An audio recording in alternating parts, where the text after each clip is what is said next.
মাতা বেগম খালেদা জিয়া হবেন রাষ্ট্রপতি এবং প্রিয় সন্তান যারা এদেশের যুগের শ্রেষ্ঠ সন্তান যারা তারেক রহমান হবে এদেশের প্রধানমন্ত্রী।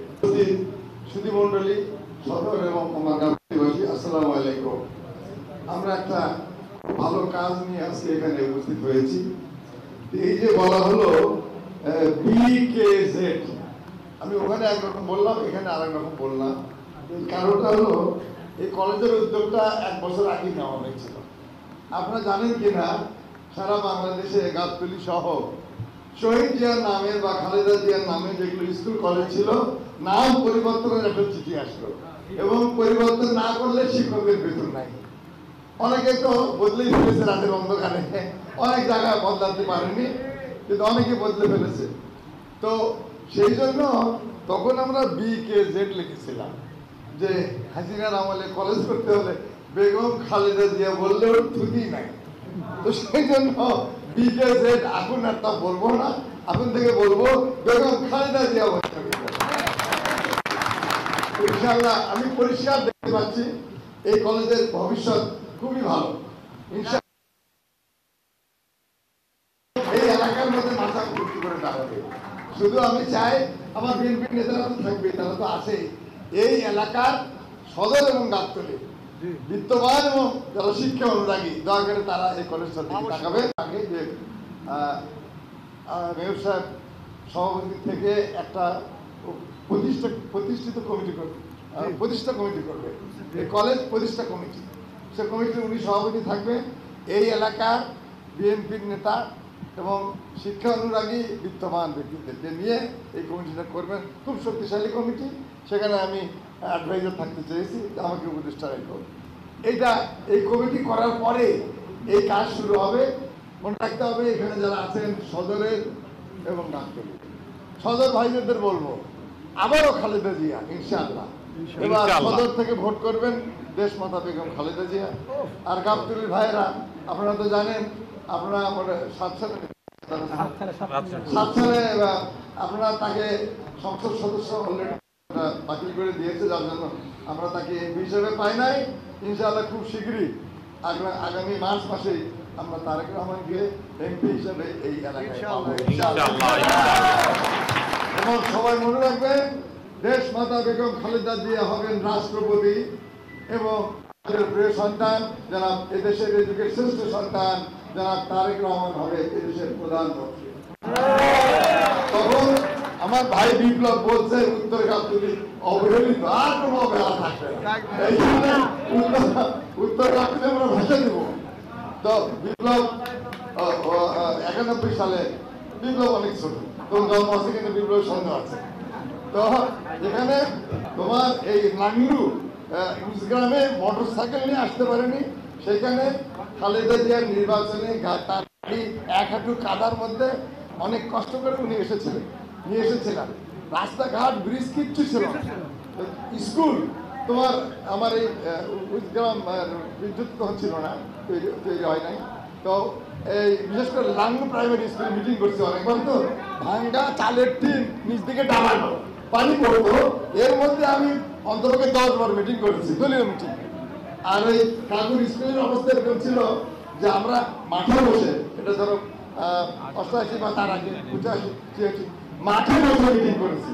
কাকুর স্কুলের মাঠে কোনো যত বসার মতো পরিস্থিতি ছিল না, ওই মাঠে বসে আমরা জলিল ভাইকে সভাপতি, অর্থাৎ তপনের আমাকে বিএনপি সভাপতি আর তপনকে স্কুল পাকা করা এবং এই যে উত্তর গাবতলীর গলি পাকা, এটা দেশ মাতা খালেদা জিয়া এবং তারেক রহমান, পরবর্তীতে তারেক রহমানের অবদান।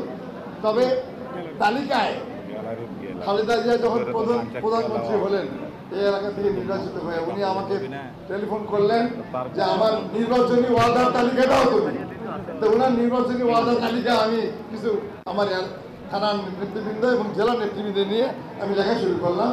তখন উনি প্রধানমন্ত্রী তার নির্বাচনী ওয়াদার মধ্যে 1 নম্বর ছিল যমুনা ব্রিজ। এটা যাদের বয়স এখন 60-65 তারা পার্লামেন্টে বক্তৃতা শুনেছেন যে আমার দাবি যমুনা ব্রিজ ছিল 1 নম্বর দাবি ছিল যমুনা ব্রিজ। 2 নম্বর ছিল শহীদ জিয়াউর রহমান মেডিকেল কলেজ হাসপাতাল। 3 নম্বর ছিল বগুড়ার গ্যাস লাইন। 4 নম্বর ছিল বগুড়া থেকে যমুনা রেল লাইন, যেগুলো হচ্ছে বাস্তবায়ন আপনার রেল লাইন। 5 নম্বর ছিল, আমি বিপ্লবকে বলবো যে গাবতলীর উত্তরাঞ্চলে কাগুলে একটি 20 শয্যা বিশিষ্ট হাসপাতাল, যেটা শুধু একটা স্টোন আছে আর কিছু নাই। সেই স্টোনের নিচের মাটিও চলে যাচ্ছিল, পরে জমিয়ালে ধরে নিয়ে যে টাকা পয়সা দিয়ে, বাবা তুমি রাখো, আমার জমি নষ্ট হয়ে যাচ্ছে, কিছু হলো না, আমার কিছু হলো না, কিছু টাকা পয়সা দিয়ে রাখা হলো, ধৈর্য ধরো এখন হয়ে যাবে। আর একটা দাবি ছিল যে গোলাবাড়িতে একটা আধুনিক পশু হাসপাতাল, যেটা ওইখানে হয়েছে একটা হাসপাতাল, পশু চিকিৎসা কেন্দ্র, কিন্তু আধুনিক হাসপাতাল যেখানে ঘোড়া ভেড়া গরু ভর্তি হবে, ভর্তি হয়ে থাকবে, সেটা এখনো হয় নাই।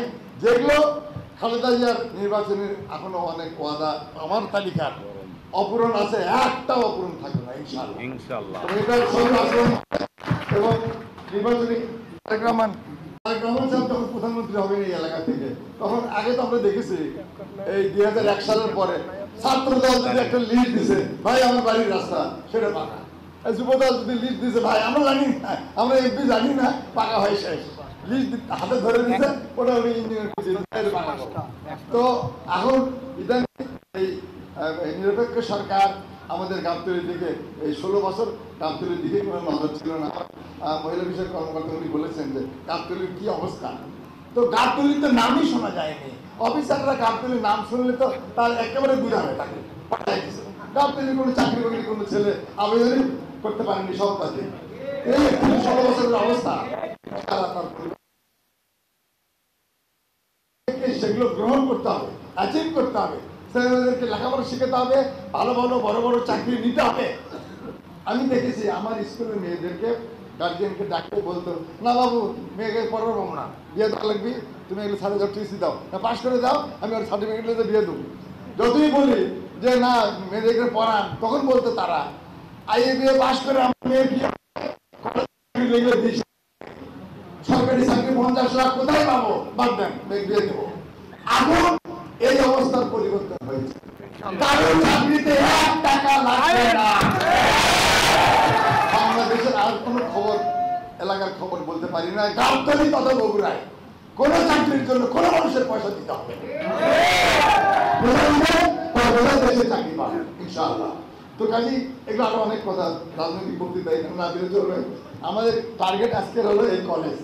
তা আমরা আশা করি এই ভর্তির মৌসুম যেন ধরতে পারি, সবাই একটু সজাগ হবেন, একটু মনোযোগী হবেন, একটু যাদের সমর্থ আছে কিছু টাকা পয়সা দান করবেন উইথ রিসিপ্ট ইনশাআল্লাহ। তো আমি সবাইকে ধন্যবাদ এবং কৃতজ্ঞতা জানাই। এই এলাকার যারা প্রথম উদ্যোক্তা, বিশেষ করে আমার ভাই হালিম, খুব দৌড়াদৌড়ি করছে কয়েকদিন। আমি তো ওর প্রথম কথা বিশ্বাসই করিনি, কিসের কলেজ উদ্বোধন, কোথায় কি খবর নিচ্ছি, আদৌ কিছু আছে কিনা এখানে, কোথায় নিয়ে যাচ্ছে হালিম। যাই হোক, হালিম আমি মনে করি যে সে এই কলেজের পিছনে থাকবে এবং তার নামটাও কলেজের সঙ্গে চিরজীবন থাকবে। আমরা হালিমের মতো আরো অনেক হালিম মিলে, সবাই মিলে এই কলেজটা বেগম খালেদা জিয়া মহিলা কলেজ আমরা মাথা উঁচু করে দাঁড় করাবো, এই হবে আজকের অঙ্গীকার। সবাইকে ধন্যবাদ, খোদা হাফেজ। বাংলাদেশ জিন্দাবাদ, শহীদ জাওয়ান হোক, খালেদা জিয়া জিন্দাবাদ, দেশ তারিক রহমান জিন্দাবাদ। সবাইকে ধন্যবাদ।